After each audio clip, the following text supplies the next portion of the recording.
Fala galera, tudo bem com vocês? Na aula de hoje vamos conversar sobre a crise da República Romana, tá legal? Então vamos dar início à nossa aula. As conquistas territoriais, elas acabaram possibilitando o acúmulo de muitas riquezas em Roma, mas também acabou resultando no aumento do número de pobres nas cidades e nos campos. E como o número de escravos era grande na Península Itálica e na Sicília também, o número de plebeus desempregados cresceu muito, por ter muitos escravos. Nas cidades, começava a surgir um ambiente caótico de criminalidade, fome e também doenças, claro. Apenas os patrícios e os plebeus enriqueceram com a expansão romana. Os pequenos agricultores ficaram cada vez mais pobres. Ao retornar das guerras de conquistas, encontraram as suas propriedades tomadas. E dessa forma, muitos camponeses se deslocaram para as cidades à procura de trabalho. Diante dessa situação, em 133 a.C., Tibério Graco, que foi eleito ali tribuno da plebe, que foi o primeiro cargo do Estado romano a ser aberto para os plebeus, tá legal? Então Tibério propôs várias mudanças, e uma delas estabelecia uma ampla reforma agrária, que limitava o tamanho das propriedades rurais e distribuía terras aos camponeses pobres que lutavam nas guerras. Apesar de aprovado pelo Senado, essa proposta teve forte resistência das elites. Então aconteceu uma rebelião liderada pelos patrícios, e Tibério acabou sendo assassinado nessa rebelião. 10 anos depois, as ideias de Tibério sobre a reforma agrária foram retomadas pelo seu irmão, Caio Graco, eleito também tribuno da plebe, e além de defender a distribuição de terras para a população mais pobre, Caio também propôs estender a cidadania romana aos povos aliados da Península Itálica, certo? E a resistência contra as propostas de Caio também foi geral.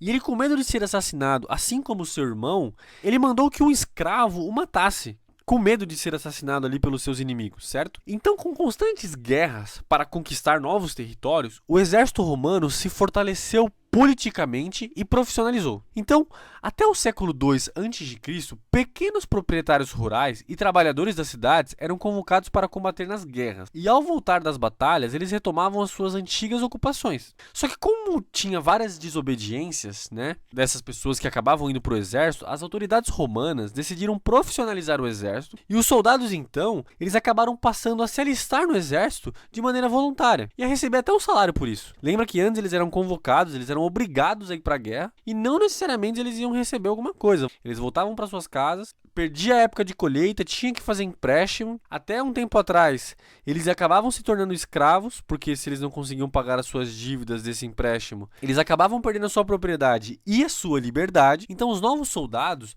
eles eram mais ligados aos seus generais. Então nesse cenário, os líderes recebem terras, escravos e objetos saqueados ali nessas civilizações onde eles acabavam invadindo para conseguir conquistar, certo? E com isso, os líderes militares começaram a ganhar prestígio e poder político. Então, por exemplo, na Gália, destacou-se ali o general Júlio César, que provavelmente vocês já escutaram falar em algum momento. Então, com grande popularidade, ele soube manipular a situação para formar ali o primeiro triunvirato, que era um acordo, feito ali por esse Júlio César e com outros dois generais romanos, Pompeu e Crasso, que se comprometiam um a ajudar ali o outro para poder monopolizar, de certa forma, o poder de Roma.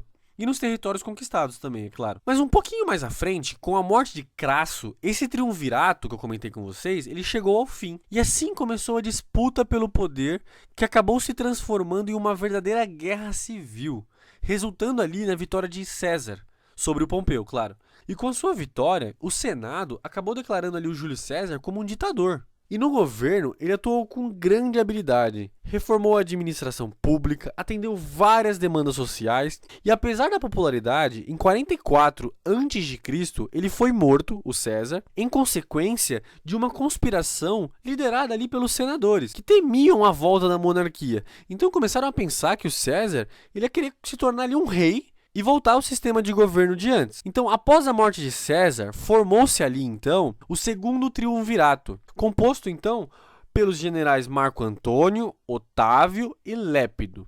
todos eram seguidores do Júlio César. Então, um pouquinho depois disso, acabou acontecendo uma luta sangrenta entre exércitos rivais. E Otávio venceu o Marco Antônio. E este acontecimento marcou o fim da República Romana e iniciou o Império Romano em 27 a.C., que é o tema da nossa próxima aula, tá legal? Então, muito obrigado pela atenção de todos vocês, bons estudos e até mais. Ah, e uma última coisa, não esquece de deixar aqui o seu comentário, deixar o seu like e, claro, se inscrever no nosso canal. Até mais!